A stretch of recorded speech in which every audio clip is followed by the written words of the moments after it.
بسم اللہ الرحمن الرحیم۔ السلام علیکم دوستو، اقوام متحدہ کی 75 سالہ تاریخ بدل گئی۔ مودی سرکار کی خوشی غم میں تبدیل۔ اقوام متحدہ سے مقبوضہ وادی کے متعلق بڑی خبر آ گئی۔ پاکستان اور چین کا امتحان شروع، جبکہ عرب ممالک نے مودی کی انتہا پسند حکومت کی تاریخی چھترول کر دی۔ اقوام متحدہ کو بھی ہوش آ گیا۔ اقوام متحدہ میں پسپائی کے بعد مودی کی عقل ٹھکانے لگ گئی اور امریکہ کی خوشامد کسی کام نہ آئی۔ سفارتی محاذ پر عمران خان کا بڑا امتحان شروع۔ اور دوستو، ویڈیو کے آخر میں آپ کو یہ بھی بتائیں گے کہ کیسے نریندر مودی کے خلاف عرب ممالک کی شاندار تحریک نے اقوام متحدہ کو جھنجھوڑ کر رکھ دیا۔ عرب ممالک کا بھارتی حکومت کا بائیکاٹ کام کر گیا۔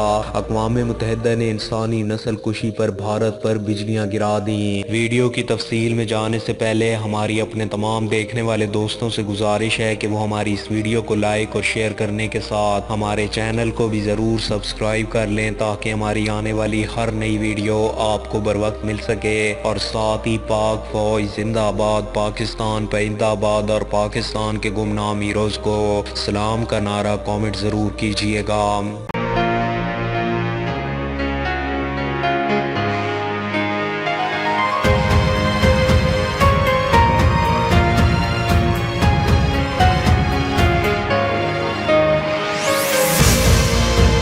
دوستو، اقوام متحدہ نے بندر کے ہاتھ میں ماچس دے دی۔ بھارت کو اقوام متحدہ میں بڑی رکنیت دینے کی تیاریاں شروع کر دی گئیں، لیکن پھر ایسا کیا ہوا کہ بھارت کے تمام ارمانوں پر پانی پھر گیا۔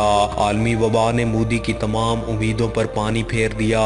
وزیر اعظم عمران خان کے لیے بھی بڑا چیلنج سامنے آ گیا۔ اقوام متحدہ میں پسپائی کے بعد مودی کی عقل ٹھکانے آ گئی اور امریکہ کی خوشامد بھی بھارت کے لیے کسی کام میں نہ آئی۔ امریکہ نے بھارت کو سبق سکھا دیا اور کہا کہ مودی تم نے بہت ظلم کر لیا۔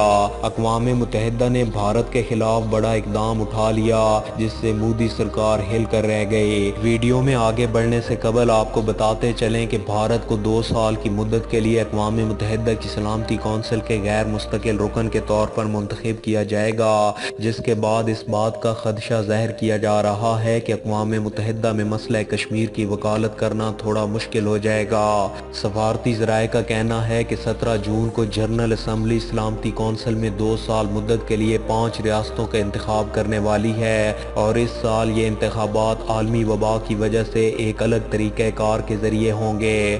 عالمی وبا کی وجہ سے اقوام متحدہ میں ہونے والے تمام اجلاس کو رواں ماہ کے آخر تک ملتوی کرنا پڑا تھا۔ عام طور پر یہ انتخابات جنرل اسمبلی ہال میں خفیہ رائے شماری کے ذریعے ہوتا ہے، تاہم اس بار یہ متعدد مقامات پر ہو سکتے ہیں، جس کی تفصیل آپ کو آگے چل کر بتاتے ہیں۔ یہاں مودی کے ساتھ اصل میں ہوا کیا جس سے بھارتی حکومت کے ہوش اڑ گئے ہیں؟ اقوام متحدہ نے بڑے اعتماد پر پابندی کی وجہ سے رکن ممالک کو مقررہ اوقات کار کے دوران اور کسی مخصوص مقام پر اپنا ووٹ ڈالنے کو کہا ہے۔ UNSC کی غیر مستقل اراکین کی 10 نشستوں کو علاقائی گروپوں میں تقسیم کیا گیا ہے، جن میں افریقی گروپ، ایشیا پیسیفک گروپ، لاطینی امریکی کیریبین گروپ، مغربی یورپی اور دیگر گروپ شامل ہیں۔ بھارت اس نشست کے لیے ایشیا پیسیفک گروپ سے حصہ لے رہا ہے، جسے انڈونیشیا خالی کرے گا۔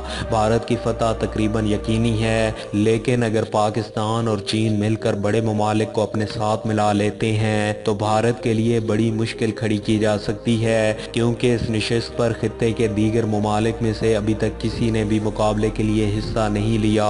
یہاں یہ بات یاد رہے کہ گزشتہ سال بھارت 5 اراکین پر مشتمل علاقائی گروپ سے اس نشست کے لیے بلا مقابلہ نامزد ہوا تھا، جس کا حصہ پاکستان بھی ہے۔ بھارت کا انتخاب پھر بھی ووٹنگ سے ہوگا، کیونکہ اقوام متحدہ کے انتخابی قواعد کے تحت اگر اقوام متحدہ کے تمام 193 اراکین نے ووٹنگ میں حصہ لیا تو اسے کامیاب قرار دینے کے لیے کم از کم 129 ووٹ حاصل کرنے کی ضرورت ہوگی۔ گروپ کی توسیع کی وجہ سے دلی کے لیے یہ بظاہر کوئی مشکل کام نہیں ہو سکتا۔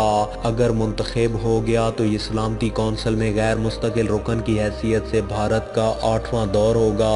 9 منتخب اراکین برائے سال 2021-2022 نے اپنے دور کا آغاز 1 جنوری 2021 سے کرنا ہے، جبکہ بھارت کا انتخاب اس کے غیر قانونی قبضے میں موجودہ کشمیر کے لیے پاکستان کی حمایت کے لیے سنگین چیلنج پیدا کر سکتا ہے۔ لیکن دوستو، فکر کرنے کی کوئی بات نہیں، کیونکہ پاکستان نے سفارتی محاذ پر مودی کا توڑ نکال لیا ہے، جس کے بارے میں ہم آپ کو مکمل آگاہ کریں گے۔ نیو یارک میں سفارتی مبصرین نے پاکستان کے لیے بھارت کے انتخاب کے مضمرات کے بارے میں فون پر بات کرتے ہوئے بتایا کہ اس کی وجہ سے سلامتی کونسل میں مقبوضہ وادی کی صورتحال پر بات چیت شروع کرنا مشکل ہو سکتا ہے۔ انہوں نے خدشہ ظاہر کیا کہ وہ پابندیوں پر اپنا زیادہ اثر و رسوخ استعمال کر سکتا ہے۔ اس کے علاوہ مبصرین کا خیال ہے کہ بھارت پاکستان کو شرمندہ کرنے کے لیے مختلف امور پر باضابطہ یا غیر رسمی بحث و مباحثے کا مطالبہ کر سکتا ہے، یہاں تک کہ اسلام آباد پر دباؤ بڑھانے کے لیے امریکہ کو اپنے ساتھ شامل بھی کر سکتا ہے۔ دیگر گروپس میں جبوتی اور امریکی گروپ کی نشست پر مقابلہ کر رہے ہیں۔ کینیڈا، آئرلینڈ اور ناروے اور مغربی یورپی اور دیگر گروپ سے 2 نشستوں پر انتخابات لڑ رہے ہیں۔ تاہم میکسیکو کو بھارت کی طرح لاطینی امریکہ اور کیریبین گروپس کے لیے بلا امتیاز مقابلہ نامزد کیا گیا ہے۔ اقوام متحدہ کے لیڈرز عالمی ادارے کی 75 سالہ تاریخ میں پہلی بار نیو یارک میں جمع نہیں ہوں گے۔ جنرل اسمبلی کے صدر محمد بندے کے مطابق عالمی وبا کے 22 ستمبر میں ہونے والا اقوام متحدہ کا سالانہ اجتماع نہیں ہوگا۔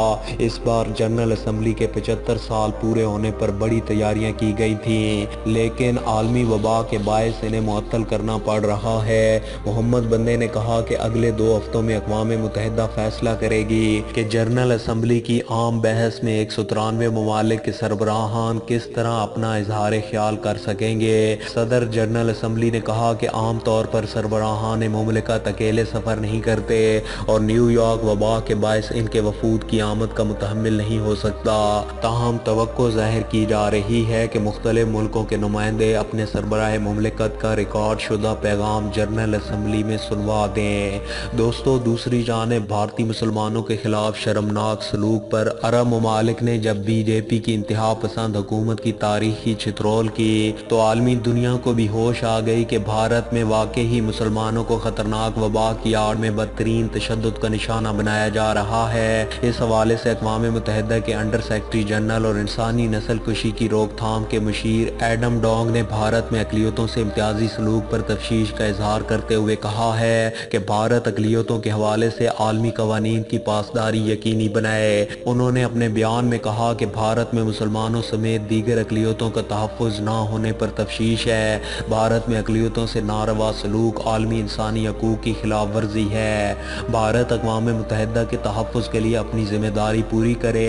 انہوں نے یہ بھی کہا کہ 2019 میں بھارت میں شہریت ترمیمی ایکٹ CAA کے بعد بھارت میں امتیازی سلوک اور نفرت انگیز تقریر کے باعث اقلیتوں کے خلاف نفرت میں اضافہ ہو رہا ہے، جبکہ اقوام متحدہ کے مشیر نے اجتماعی مظاہروں کا حوالہ دیتے ہوئے کہا ہے کہ اس قانون کی وجہ سے اقلیتوں اور ان کی عبادت گاہوں پر حملے ہو رہے ہیں، ان کے خلاف نفرت انگیز تقریریں بھی بڑھ رہی ہیں اور بھارت میں مسلمان اس وقت سب سے زیادہ نفرت کا نشانہ بنے ہوئے ہیں۔ انہوں نے کہا کہ بھارت میں مسلمانوں کو دوسرے شہروں کے برابر حقوق حاصل نہیں ہیں، جبکہ حکمران جماعت بی جے پی کے رکن پارلیمنٹ سبرامینیم سوامی کا یہ کہنا انتہائی تشویشناک ہے کہ مسلمان برابری والی کیٹیگری میں نہیں آتے اور تمام انسان برابر نہیں۔ ایڈم نے مزید کہا کہ عالمی وبا کے دوران بھارت میں اقلیتوں خصوصاً مسلمانوں کے خلاف حملے بڑھ گئے ہیں۔ ایسے وقت میں نفرت اور تقسیم کے پھیلاؤ کے بجائے اتحاد و یکجہتی کا فروغ ضروری ہے۔ اقوام متحدہ کے خصوصی مشیر نے اپنے بیان میں یہ بھی کہا کہ اس وقت جب کہ پوری دنیا عالمی وبا کے خلاف لڑ رہی ہے، نفرت اور تقسیم کی سیاست کے خلاف متحد رہنا پہلے کے مقابلے میں کہیں زیادہ ضروری ہے۔ بھارت میں اقلیتوں خاص کر مسلمانوں کے ساتھ امتیازی سلوک کا یہ عالم ہے کہ گزشتہ دنوں بھارتی پولیس نے ایک ہندو کو داڑھی کی وجہ سے بری طرح تشدد کا نشانہ بنا ڈالا۔ بھارت کی ریاست مدھیہ پردیش کی لتوئی ضلع میں پولیس اہلکاروں پر یہ الزام ہے کیونکہ انہیں لگا کہ وہ وکیل مسلمان ہے۔ اس کے بعد ایک پولیس افسر کو معطل کر دیا گیا، ساتھ ہی انہوں نے تمام معلومات مدھیہ پردیش کے DGP کو بھیج دیں، لیکن ان کے مطابق تمام کوششوں کے باوجود کوئی کارروائی نہیں کی گئی۔ دوستو، آج کی اس ویڈیو میں بس اتنا ہی۔ ویڈیو کی پسندیدگی کا اظہار، ویڈیو کو زیادہ سے زیادہ لائک اور شیئر کر کے دیجیے اور مزید ایسی ہی انٹرسٹنگ اور انفارمیٹنگ ویڈیوز دیکھنے کے لیے